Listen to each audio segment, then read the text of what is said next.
Salut à tous, nouvelle capsule à 50 jours de l'élection américaine. Bon alors là on nous annonce du lourd pour les prochains jours, et vous avez dû voir ça si vous suivez Q.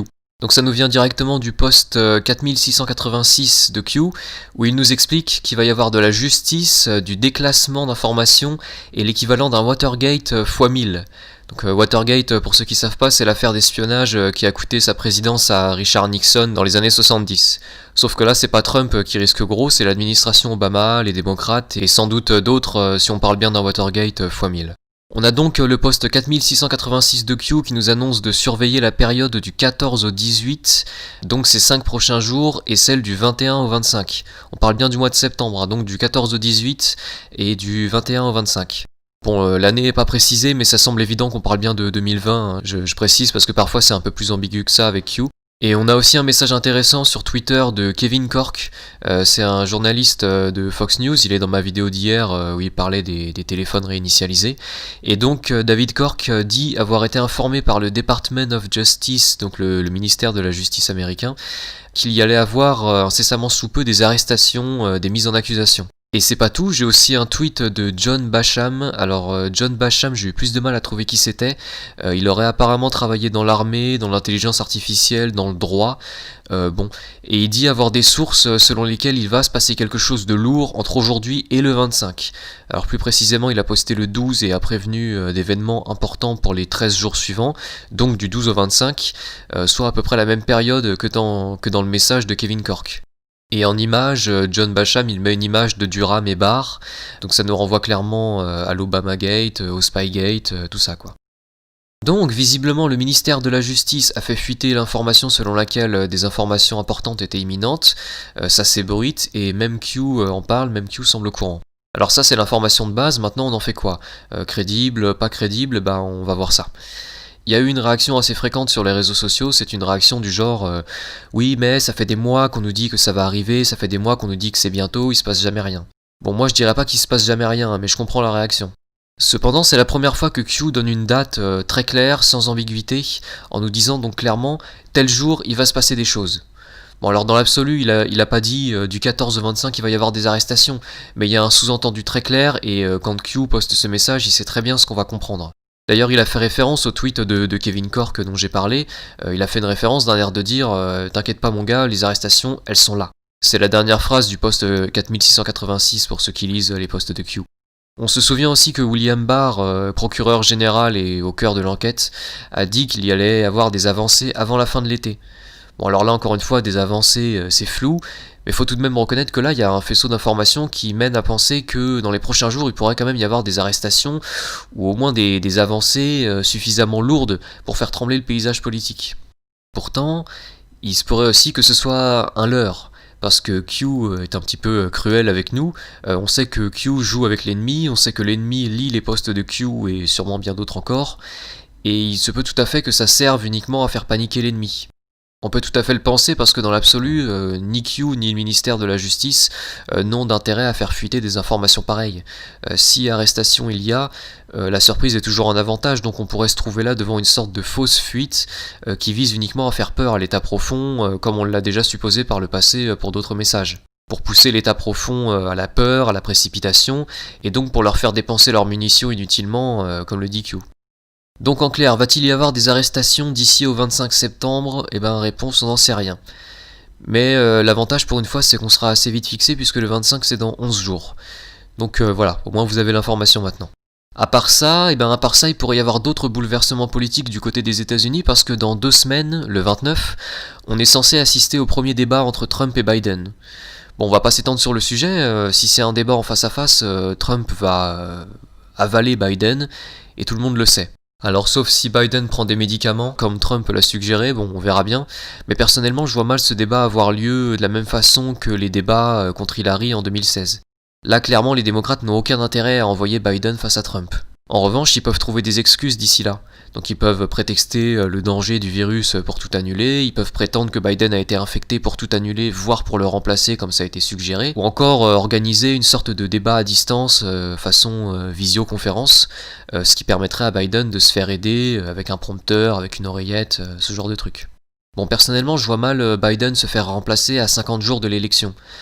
Quand Radio-Québec a suggéré que Michelle Obama prendrait sa place, il a suggéré ça, c'était il y a des mois. Hein. À l'époque, ça se tenait, quoi, c'était possible. Et effectivement, on a vu que Michelle Obama revenait régulièrement devant les caméras pour pas trop se faire oublier. Je pense que ça aurait pu arriver, mais à mon avis maintenant c'est trop tard. Ça bouleverserait trop le planning des démocrates, et puis Michelle Obama finalement n'a pas réussi à avoir suffisamment de soutien dans la population pour être l'espèce de sauveuse de la nation qu'il faudrait qu'elle incarne pour battre Trump. Du point de vue démocrate, il me semble beaucoup plus simple de faire annuler les débats plutôt que de changer de candidat. D'ailleurs, n'importe quel autre candidat finalement se ferait avaler par Trump, donc pas trop d'intérêt, d'autant plus que maintenant la candidate la plus légitime pour remplacer Biden, c'est Kamala Harris, qui a vraiment très peu de soutien, donc pas crédible. Pour ma part, le débat à distance me semble être la solution la plus réaliste, et là aussi on sera fixé assez vite. L'hypothèse du deepfake aussi me semble intéressante. Alors je trouve plus la vidéo où les yeux de Biden changent de couleur, mais l'hypothèse d'un deepfake, donc d'un faux Biden qui répond aux questions dans un débat en visioconférence, à mon avis c'est pas à exclure.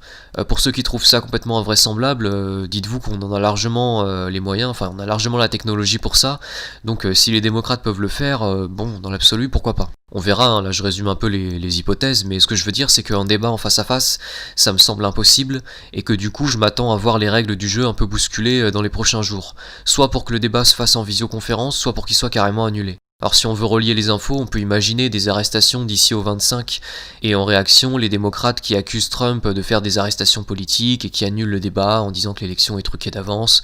Bon, vous voyez le genre quoi. Il y a d'autres scénarios possibles, on verra, on sera fixé dans les 15 prochains jours, donc ça au moins, pas trop de suspense. Bon, et ensuite, l'autre sujet aux États-Unis, c'est les incendies, la Californie, la côte ouest en général, qui brûle de partout. Et il semble qu'une très grande part, pour ne pas dire la quasi-totalité de ces incendies, soit d'origine criminelle et même d'origine antifa. Alors Q, une fois de plus dans son post 4697, nous fait une petite liste des pyromanes qui ont été arrêtés. Il y a d'autres vidéos qui circulent sur les réseaux sociaux, des témoignages de gens qui voient les pyromanes de loin, qui entendent des détonations suivies d'incendies. Donc clairement, ce sont des incendies criminels en grande majorité.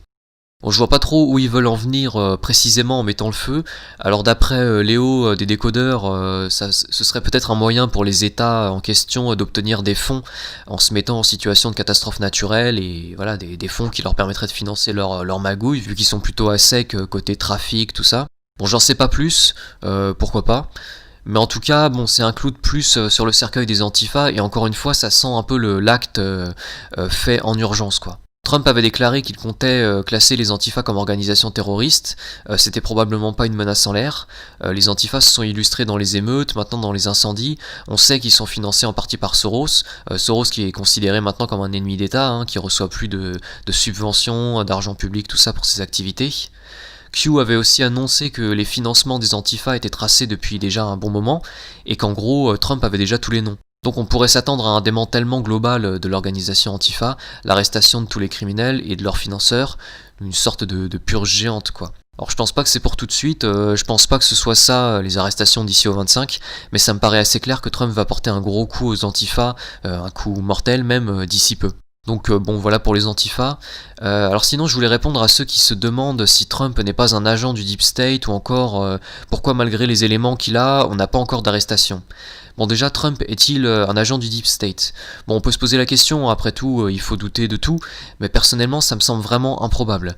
Comme l'avait dit Radio-Québec, il ne peut pas être des leurs parce qu'il leur fait trop mal. Bon alors bien sûr on peut toujours supposer que Trump fait mal au Deep State pour faire semblant d'être leur ennemi, que tout ça est calculé, mais à mon avis c'est trop faible comme raisonnement.